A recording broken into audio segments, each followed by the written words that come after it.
project because this mic's a little quieter. So if you can't hear in the back, let me know and I'll project more. Okay, terrific.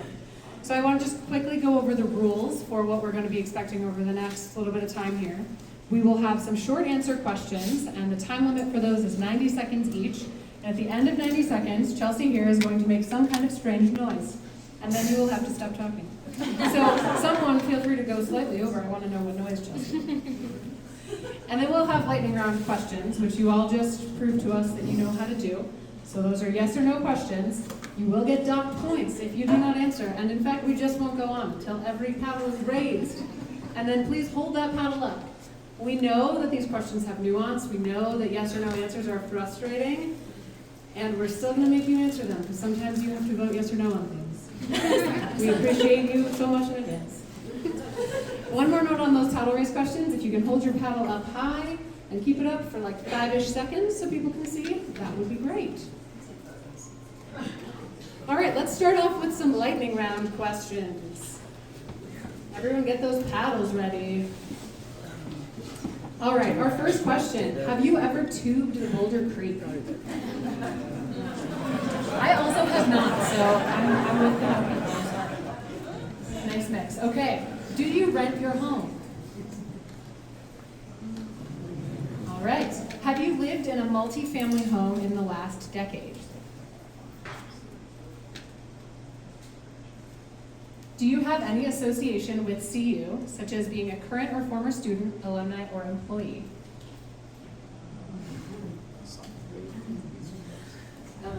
Do you commit to investing in more projects similar to the Iris bike lanes and more bus and pedestrian infrastructure?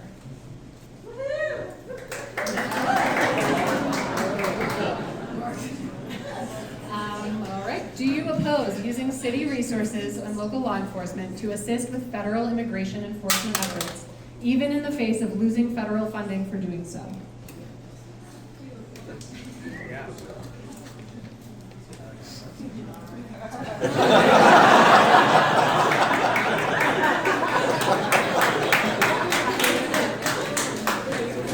Two more in this round. Boulder homeless shelters have reduced beds. Together has closed its emergency shelter for youth, and funding has decreased from the county. Do you think the city of Boulder should continue enforcing its blanket and tent ban when people have nowhere else to go?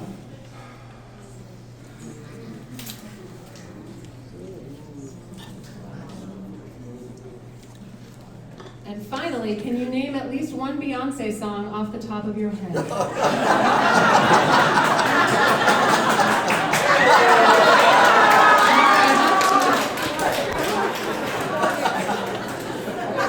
I was told I could quiz people, but I appreciate the honesty.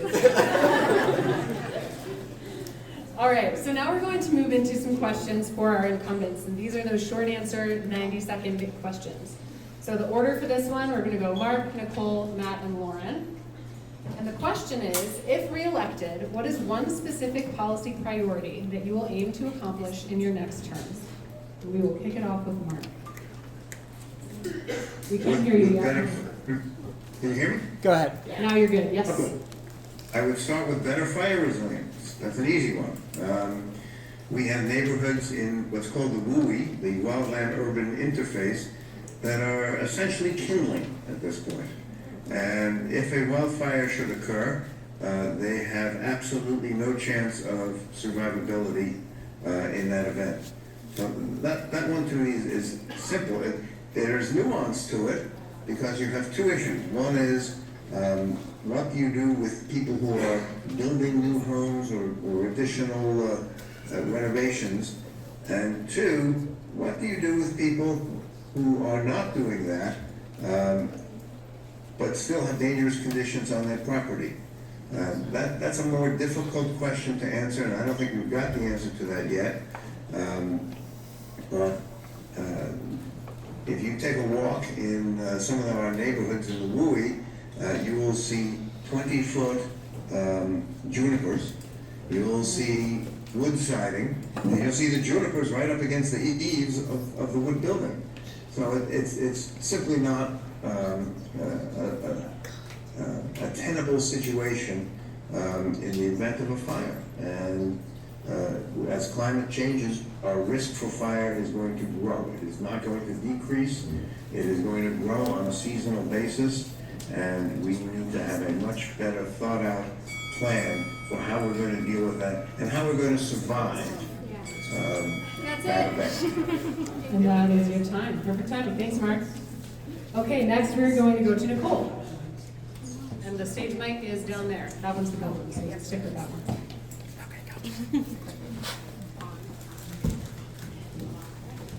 Thanks for the question. This is a good one, and there's a lot of important work we're doing, and it's a little bit hard to choose just one. But tonight, I want to talk a little bit about our long-term financial strategy and our need as a policy priority to make sure that we adopt and implement this within the next year or so, and really get it off to a strong start.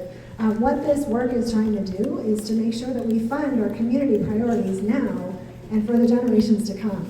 I grew up in Oregon in the 1980s when their economy was going through a lot of transitions. Industries were changing, jobs were being lost, state and local governments were losing funding.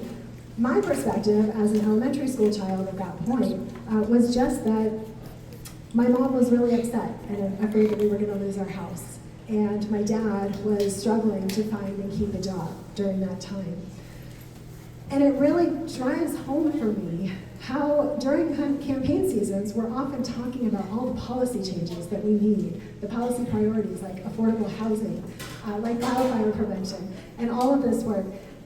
And underlying every single bit of that is a really strong plan for how we're going to fund our city and how we're going to sustain that funding for all the programs that we want to fund for the generations to come. So that will be my major priority. I serve with Mark on the Financial Strategy Committee and have for 4 years. And we've been doing a lot of this work there. I really want to see it finished because this is the generational, transformational work of our time. Thank you. Very good at staying on your time. Next up, we're going to go to Matt. Thank you for the question. Mark stole my thunder on that one. Wildfire is definitely a priority, but since that'll be his priority, I can move on to something else. So for me, this is also, I think, simple in its objective, but difficult in how we achieve it. And that is creating more middle income and missing middle housing. As Lisa Sweeney Moran knows, having served on the school board, our enrollment is declining on the west side of town. And our elementary schools some of them are on the chopping block to being closed in the near future. And this is because housing has become unattainable and unaffordable for working families. And the housing we build in this community is largely because it can either be large single-family homes, or it's going to be deed restricted, or sometimes not, regular affordable housing, because that's what pencils out. There are subsidies for truly affordable housing. What we don't have until recently is subsidies to make middle and missing middle housing pencil out. And the state has recently just created a middle income housing tax credit. This can open a brand new door for our community in order for us to bring middle income and missing middle housing, desperately needed, and especially along our transit corridors, so we can reduce the dependency on vehicles. But this means here in our community, we have to change our inclusionary housing programs and change the incentives so that developers are looking to use this tax credit along with our laws and ordinances and rules in order to make this housing achievable.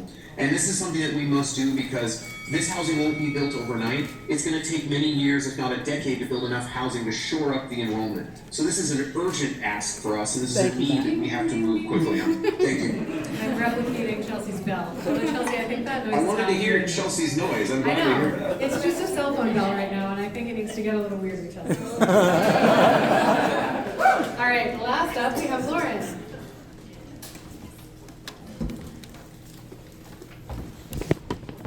So I'm going to kind of answer this and kind of avoid it. If I'm re-elected, I will fight for a more affordable, equitable, safe, and sustainable Boulder. But there is no silver bullet.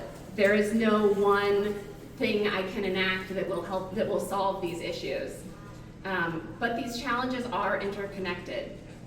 As an architect, I think that attainable housing, if not the answer, is a critical component to most of the biggest issues facing our community. Our rents are too high, our wages are too low, and our climate crisis is accelerating. We all want a local government that works well and keeps people safe, but my top priority will be continuing to work to make housing more affordable. I envision continuing to look at a vacancy or second home tax to discourage empty units and generate revenue. I would like to see us look at renter protections so longtime residents and working families aren't priced out, and continue streamlining our development process to make it easier and faster to build the homes we need. I'm also a realist and know that housing can't fix everything, so I look forward to also trying to increase wages, move all council seats to ranked choice voting, and ensure Boulder remains a welcoming city by continuing to not collect immigration status data. These are not ideals, these are actions that will make Boulder better.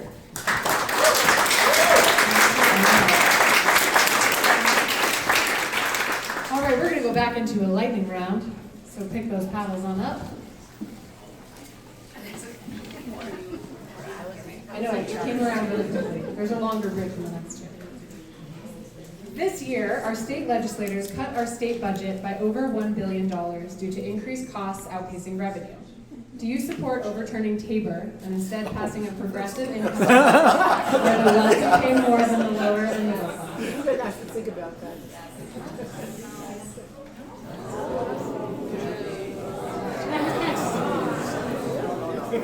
All right. Do you think open comment is an important and vital part of public participation in city council meetings?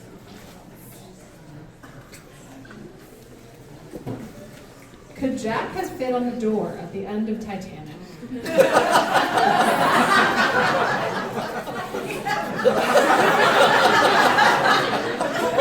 Unanimous.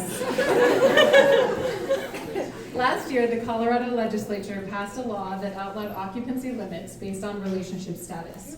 Do you support the state legislature passing laws that mandate that cities like Boulder implement housing policies to address the housing crisis?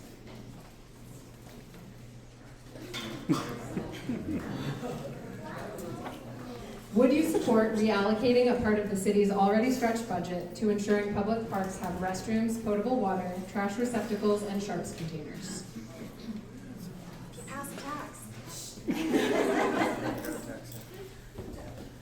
Did Boulder become too crowded the day after you moved here? Well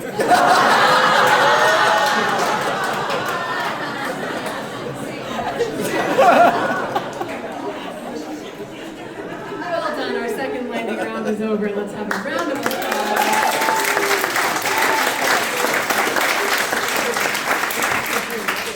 All right, now we're going to give our new candidates and not our incumbents a chance to answer a question, and it's very similar to the last one. If elected, what is one specific policy priority that you will aim to accomplish in your term? We're going to go Jenny, Rob, Rachel. So Jenny, take it away. This time I'm going to sit up here and see how the view is from this location. Just really quickly, I just wanted to explain my Tabor situation. I think I was probably the only one to say what I said on that one.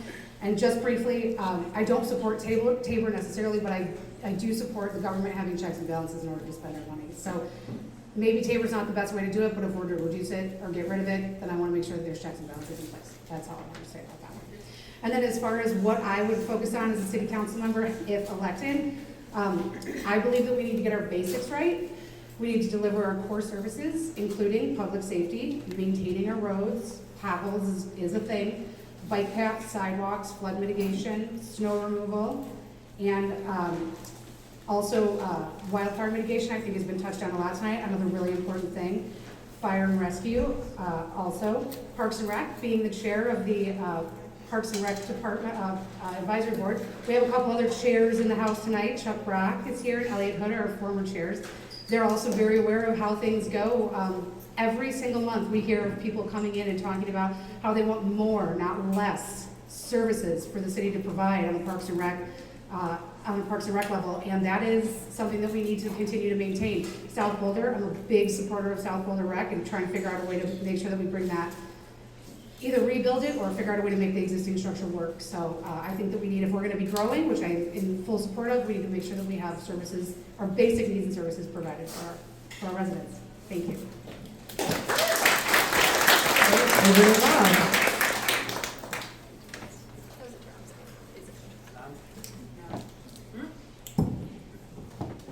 So I said I was in a one-trick pony, but I'm going to talk about fire.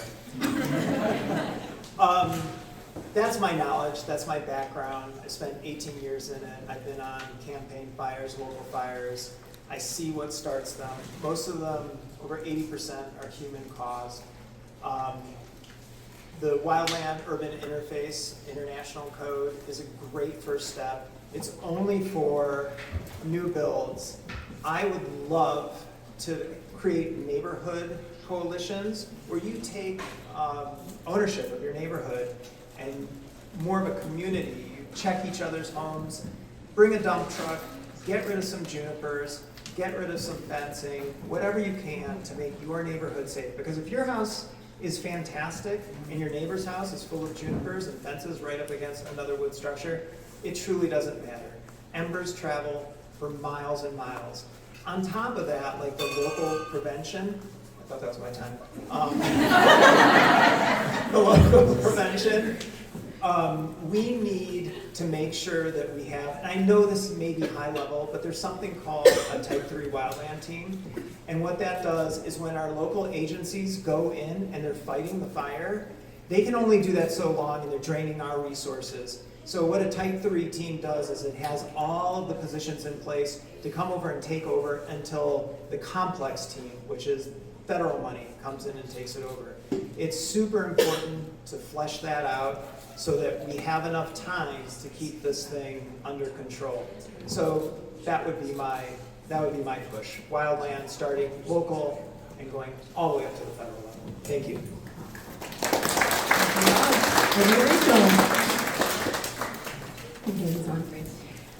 I'm with Nicole. I think we need to be focusing on our finances because nothing will ever get done if we do not support our workers. We do not want to be like Denver where they just have to get rid of a bunch of their staff because they don't have the budget to support them. We need to work as a community to address this fast. That's all I have to say. All right. We're now moving into some short answer policy questions, and then we'll have some lightning rounds, some more policy questions. We'll jump back and forth. So this first one is for Nicole and Mark. According to U.S. Census data, Boulder's population is declining. Do you see this as a problem? And if so, what will you do to address it? We'll start with Nicole. Those of you who followed me in 2023 know that I absolutely love to talk about this issue. It's amazing. Okay. So who here likes being able to get in at the doctor within a month or two? Raise your hand. Everybody? Who here likes having stocked grocery shelves? Who likes having teachers in your schools? Yeah, no, I mean, generally we're covering all the bases here. Please, hey, back there, we love having you here too, thank you. But really, to have workers, we need to have people, and we especially need to have young people here. Right now, the fastest changing demographic is the 65 and older.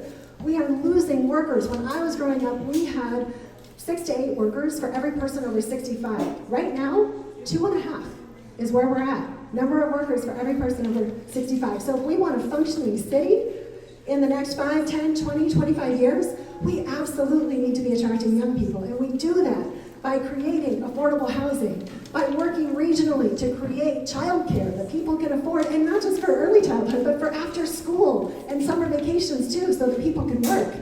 We do that by paying our teachers and our regular employees in the city living wages so that we can attract them, so we have people to fill our potholes and plow our roads. These are all really essential functions. So for all those reasons, it is absolutely a problem that our demographics are changing, that we are having fewer people in our community, and we really need to be working hard to make sure that we are attracting younger people and families so that our schools stay open, and so that we all, and people like me, when we retire, maybe in 20 or 25 years, we can actually have a life that we will enjoy, where we're taken care of. Thank you.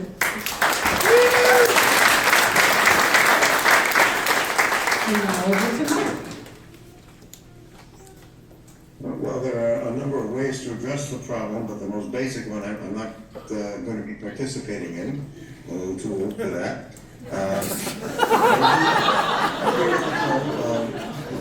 This is a serious issue for our schools. It's a serious issue for our workers. And as we age, we reduce the vitality of Boulder, and that is not a good thing.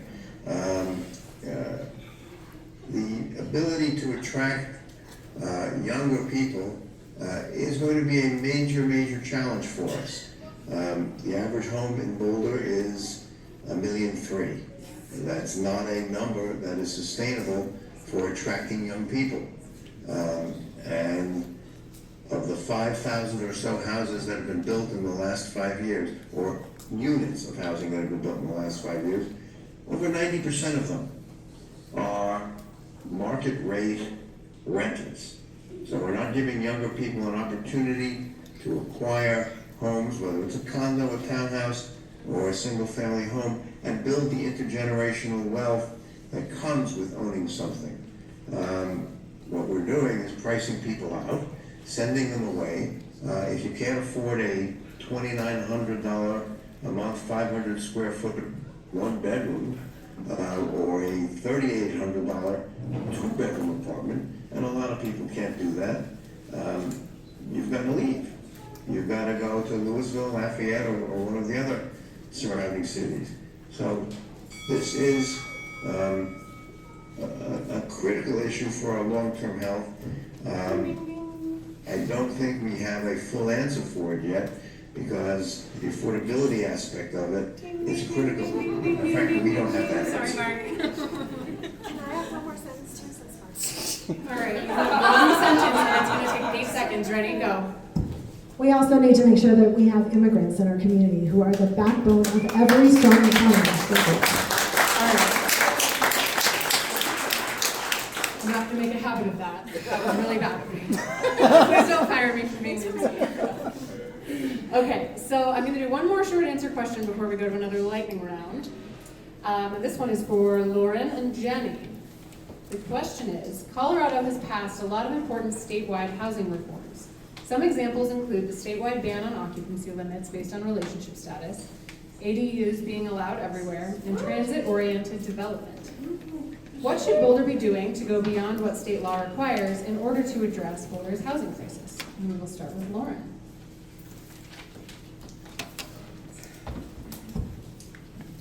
Always love a question on housing. In my time on city council, I have pushed for and passed an unprecedented amount of land use reform. Some of that has been overridden by the state legislation, thank you, but it also means there's a lot of alignment between what our local community wants, needs, and what the state knows that we need as well to fix our housing issues. Boulder has the opportunity and the responsibility to go further.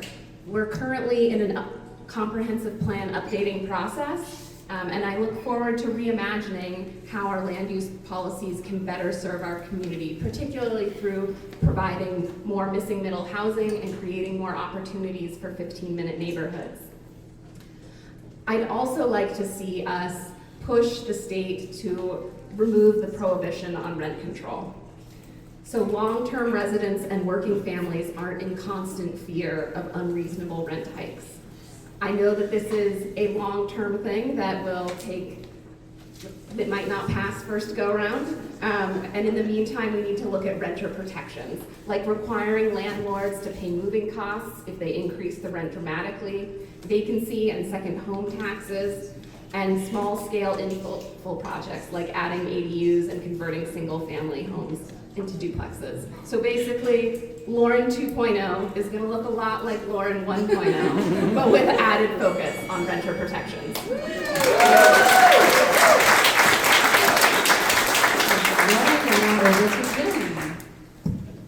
Thank you. I just wanted to say thank you to Judy Joseph and Judy Mobley are here. So thank you for all the good work that you've done in the legislature to pass all those great bills. Yeah.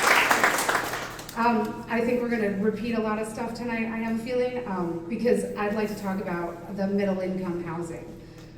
We're not building for families like we've heard. BVSD has declining enrollment, which is a real problem. And I think to solve this problem, and to go beyond what the state has done, we have a couple of options. One is to look at our Area 3 planning reserve. That would be a good location for us to put in different types of transit-oriented housing, affordable housing, housing for our workforce, housing for our families. We also, I would like to sit down with more developers and builders to work through ways to incentivize the type of housing that we need in Boulder in order to keep our community young.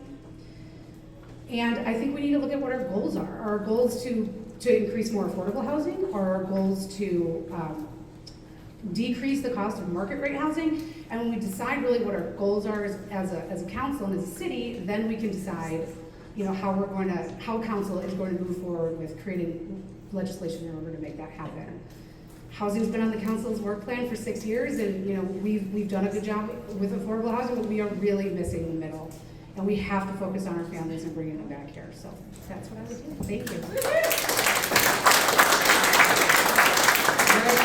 Back to a lightning round. And the folks in the room, you did a good job of hearing the implied encouragement earlier to feel free to cheer and boo, but please carry on. All right, so first question, do you support allowing multifamily housing in areas that currently only allow single-family housing? Nope. I've been told I have to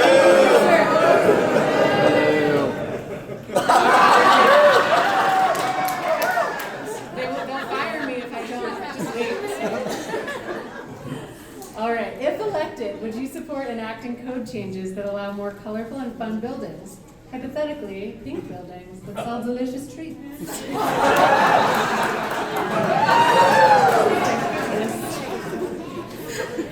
If you are on council, will you continue the implementation of the CU South flood mitigation, housing, and campus development as previously passed by City Council and Boulder voters?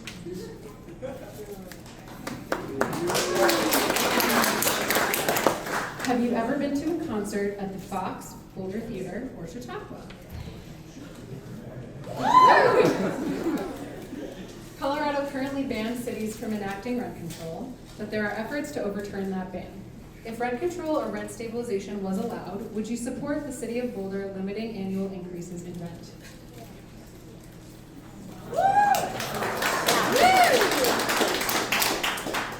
Do you ever miss going to Blockbuster on a Friday night?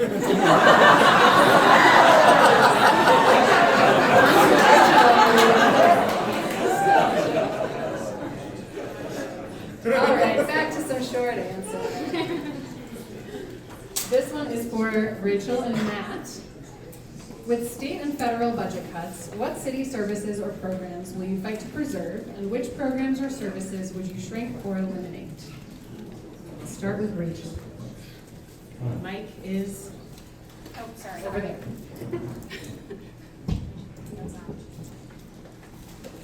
I really want to preserve what we've been working so hard to bring out.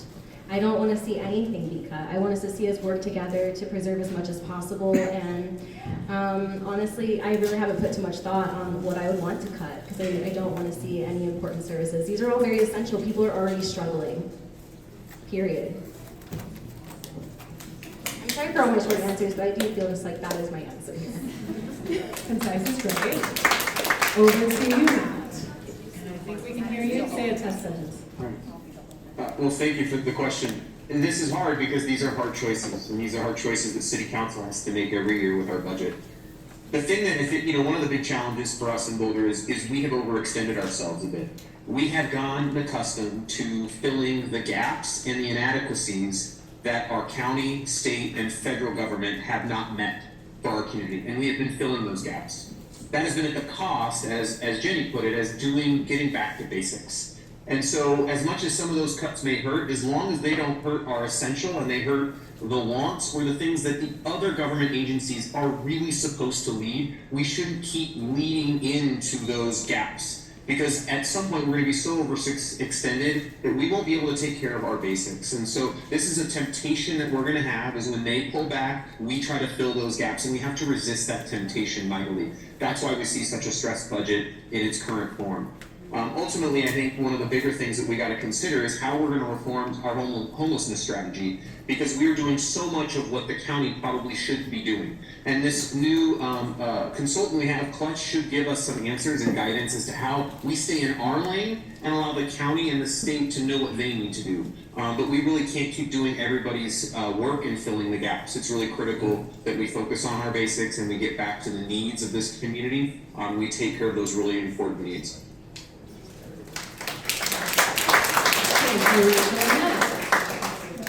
Our next question is for Rob and Lauren. According to Boulder Police Department data, use of force by Boulder Police has more than doubled since 2021, and force appears to be disproportionately used on Black people. Do you think City Council should take a bigger role in ensuring police oversight and accountability? And if so, what should that look like? We'll start with Rob.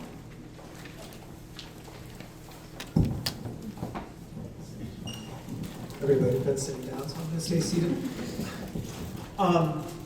It's an interesting statistic because during COVID, our police force was not what it is right now. They built up the police force after that, and then there were clearly more contacts with individuals, so that makes the statistics go up, especially in light of what we just experienced on June 1st. I fully support our law enforcement and our police force. I do also support oversight, and they've got the 13 points on their website, the police panel.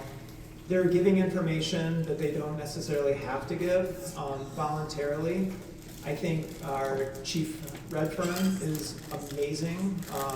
He did an amazing job on June 1st.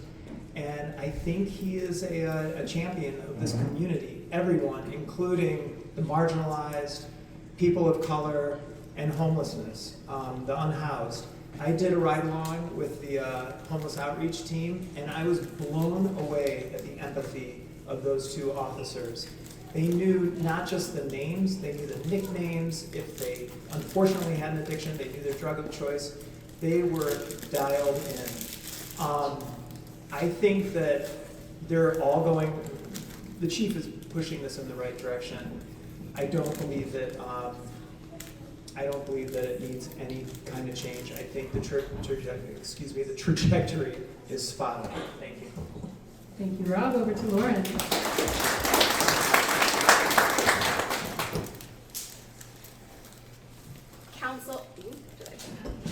Council absolutely has a role to play in ensuring oversight and accountability for the police department, and we must take that responsibility seriously. During the George Floyd protests in Denver, I was injured while offering water and aid to peaceful protesters and witnessed far worse violence against others. That experience was terrifying, eye-opening, and deepened my understanding of what Black and Brown community members experience all too often. But Boulder has made important changes in recent years to policing and emergency response. We have changed the rules to our police oversight panel. We have added co-responders and alternative response teams. We are making our use of force statistics public. And we're working with our Spanish-speaking and disabled communities to create tools that make traffic stops safer for everyone. But we cannot be complacent. We need to continue evaluating our current strategies to determine what's working and not be afraid to change when the results are not meeting our needs. I also believe we need to support and invest in our officers, in the training and tools that they need to respond appropriately in dangerous situations. The police department must be accountable, equitable, and truly serve every member of our community. Thank you.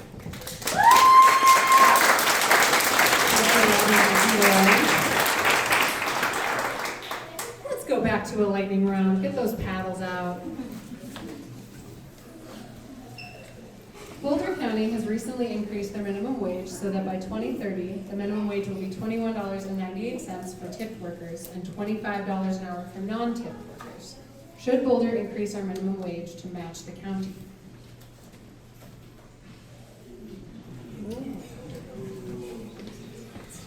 In the Colorado legislature this year, there was a bill that would have reduced wages for tipped workers. Did you stand on the side of workers and actively oppose that bill?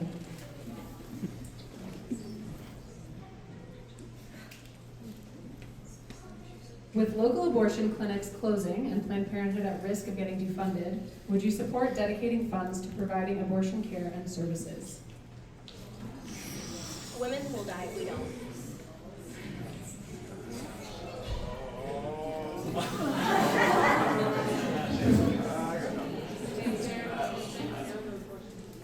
All right, do you support collective bargaining and unionization by all workers, including but not limited to teachers, custodial staff, grocery store workers, and city workers.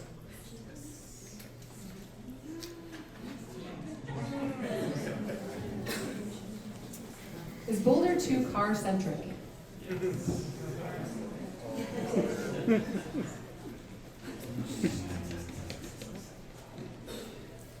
Have you volunteered or worked on a campaign for a Democratic candidate at the state or national level in the last 5 years?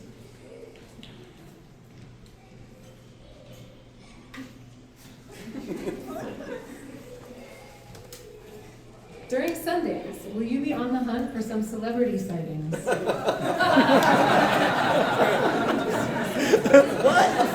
with our yeses. I'll totally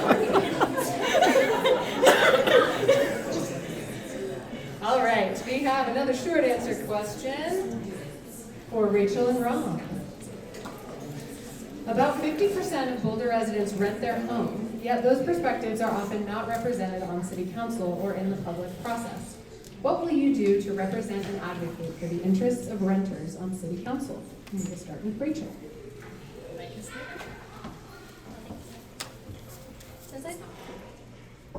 Since I've taken some pretty short answers here, I want to take some time to answer the last question a little bit more thoroughly. I just want to say I think we should be spending less money on criminalization of homelessness and spending more money on those services. It hurts my heart to think that if I was in that position that y'all would sweep me away. And I would love to be approached more humanly. Thank you. So to answer this, I myself am a renter, and I want to see more protections for renters. As of right now, I'm kind of scared, to be honest, that I'm not, because like right now the people who own a house could just sell it, and then I'm like back in the market for housing, which we all know is really tough. And I see a lot of people my age living out of their cars and really struggling. And so I really want to see more renters protections. People deserve more notice, especially during the winter times when their literal lives could be at risk. And yeah, anything that we can do to support this process, I would love to see it.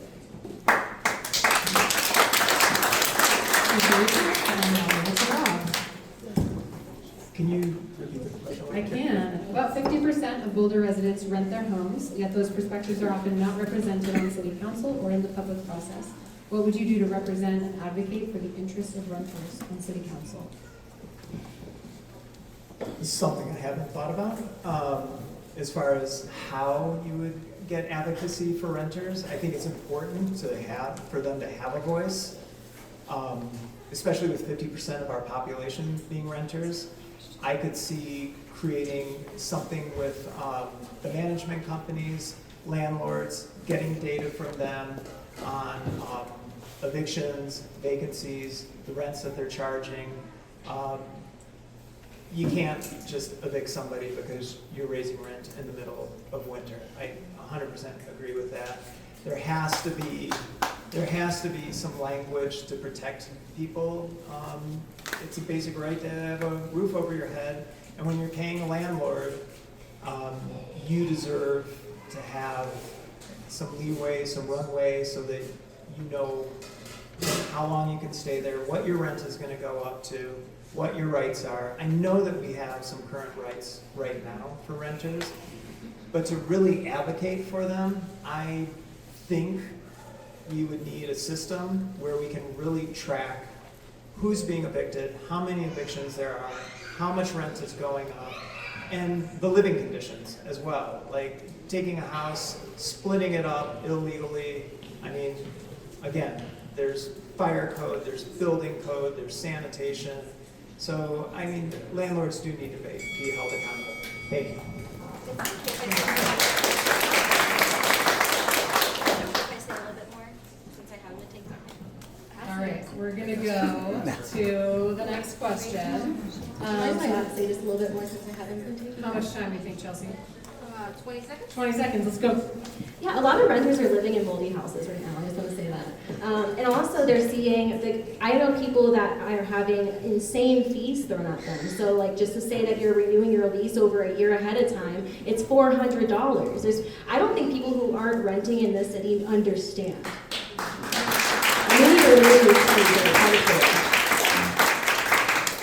Alrighty. Our next question is for Jenny and Nicole.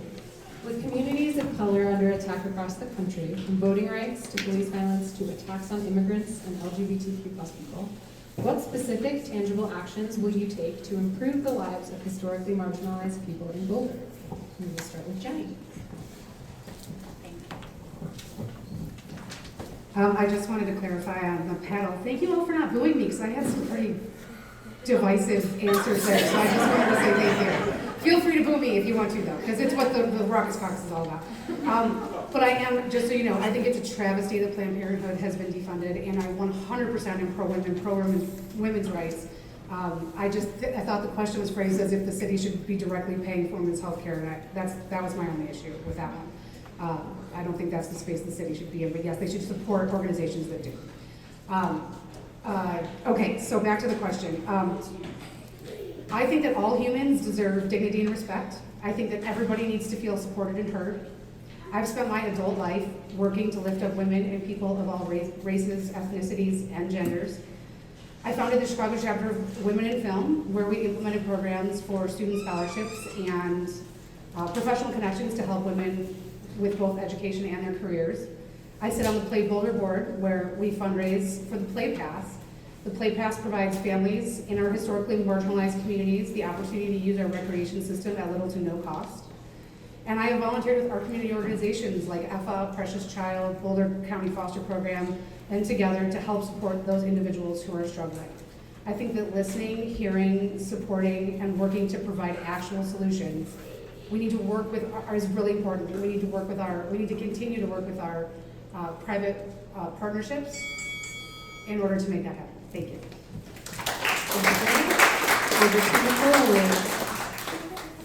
I can. With communities of color under attack across the country, from voting rights to police violence to attacks on immigrants and the LGBTQ community, what specific tangible actions will you take to improve the lives of historically marginalized people in Boulder? Great, thank you. I appreciate this question. The council, before I came on, approved the city's racial equity plan. And this is sort of a guidepost to help us make progress in this direction over time, right? Nothing can change overnight, especially these systems that took hundreds of years to develop. But this racial equity plan really is putting us in the right direction. Every single department in the city is now incorporating equity into its decision making. And one of my favorite things that I've observed in my time on council and been so honored to support is the growth of our Community Connectors program. If you haven't heard about this program, it's folks with disabilities, people from the LGBTQ community, older adults, people on low incomes, people with different racial and ethnic identities, all coming together and going into their pockets of the community when we're making big decisions, gathering feedback from their communities, bringing it back together, having conversations with each other, and then giving that feedback to council to inform the decisions that we're making. This is exactly the kind of thing that we need to do until we get a council that's a little bit more representative of who's living in our city. And actually even then, because we were only 9 people, we are never going to represent anybody. But I love this program, and to the degree that we can support and expand it in the coming years and continue on our path of the racial equity plan, we will continue to make progress. And I so appreciate all the work departments are doing to figure this out.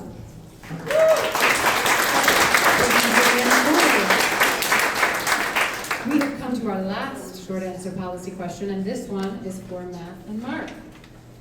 The question is, homelessness has been a top issue in Boulder for as long as we can remember.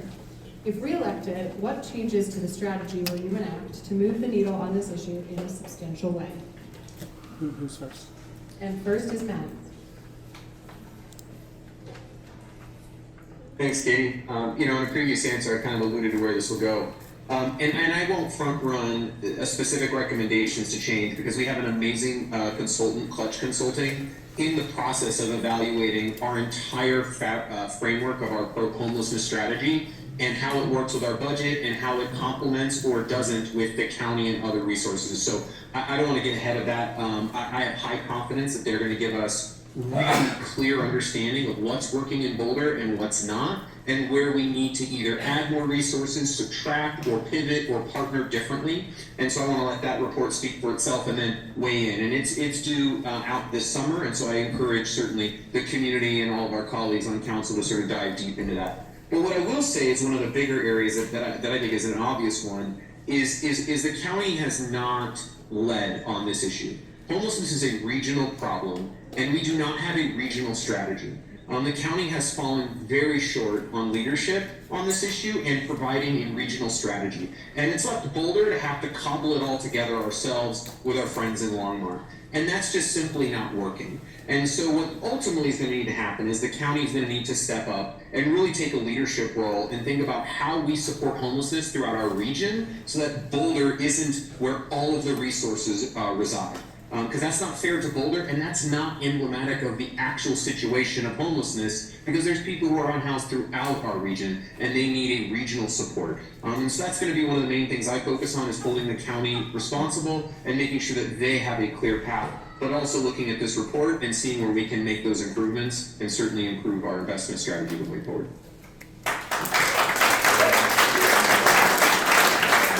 Thank you, Matt. And now over to Mark. Okay, I would double down to some extent on what Matt has said. The consultant's report is going to be critical to us, and we're going to have a lot to think about when it comes out. And I also agree that the county has not performed as it ought to in terms of homelessness policy. We have a county homelessness tax. It raised, I think, $17 million.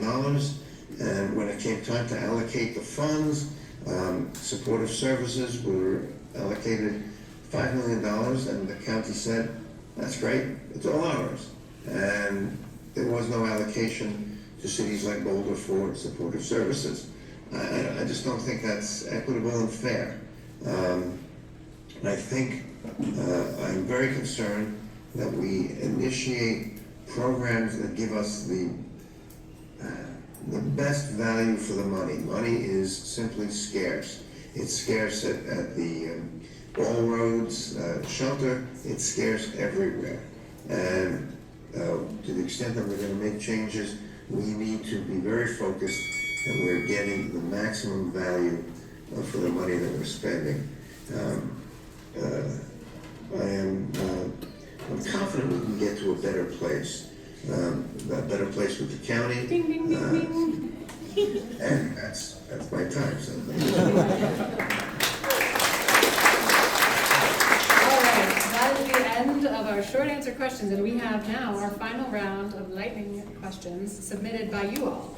So I'm going to switch what I'm looking at here and go see what you all have asked. Please hold for 4 seconds. Can we get a song? A song? Yes. I can't multitask and sing and switch tabs. That's crazy. All right. These next questions come to you from the audience. So please note that we hold ourselves absolutely blameless. Whatever comes next. But we are very excited. Okay, our first question was submitted anonymously. Taking into account the city's budget constraints, would you vote for and put resources towards saving the North Boulder Little League fields? What? Who are you?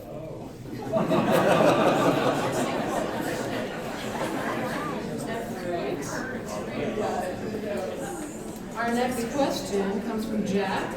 Have you used RTD in the past week?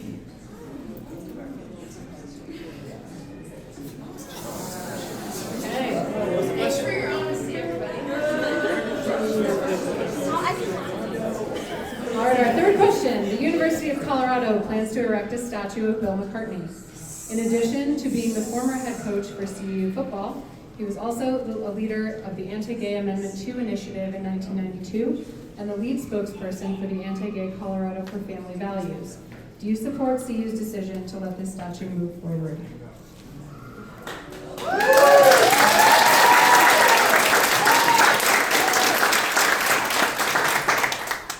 And that was a question from Ivana. Thank you, Ivana. We now have a question from Natalie. Do you support repurposing the airport for housing and community? If that's what the community wants, y'all. All right, our next question. Should Boulder City Council reach out to BVSD and ask to partner with the Board of Education to reduce and prevent racial discrimination in schools? I'm sorry, could you repeat that? I can. Should Boulder City Council reach out to BBSD and ask to partner with the Board of Education to reduce and prevent racial discrimination in schools?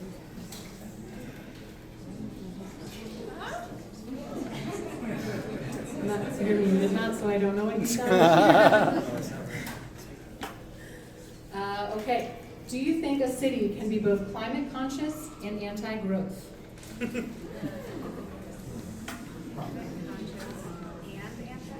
Climate conscious and anti-growth at the same time.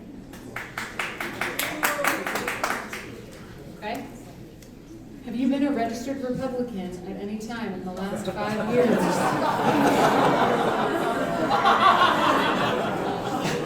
right. Our next question, do you believe trans and queer youth should have the right to privacy and self-determination around their sex and gender in schools and city-run programs without mandatory parental notification?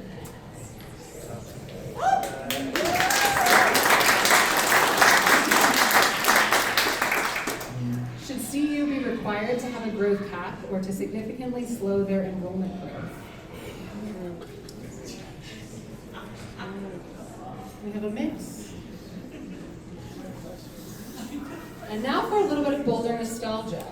We used to have the Mall Crawl, 3 video arcades, a half dozen dance clubs, 2 bowling alleys, 1 roller rink, Roman Village Pizza, the LA Demo, a weekly performance of Rocky Horror, and best of all, Kinetics. Keep Boulder weird! If elected, will you work to bring the fun back to Boulder?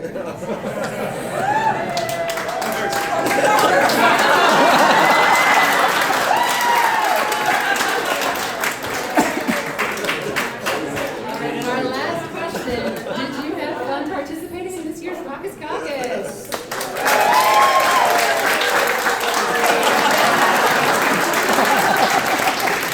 I'm going to just assume that Matt's partial knows because he's not here in person.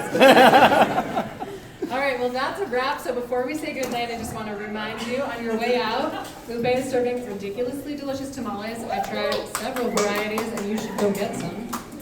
And we also look forward to seeing many of you down at Avanti on the 4th floor right after this.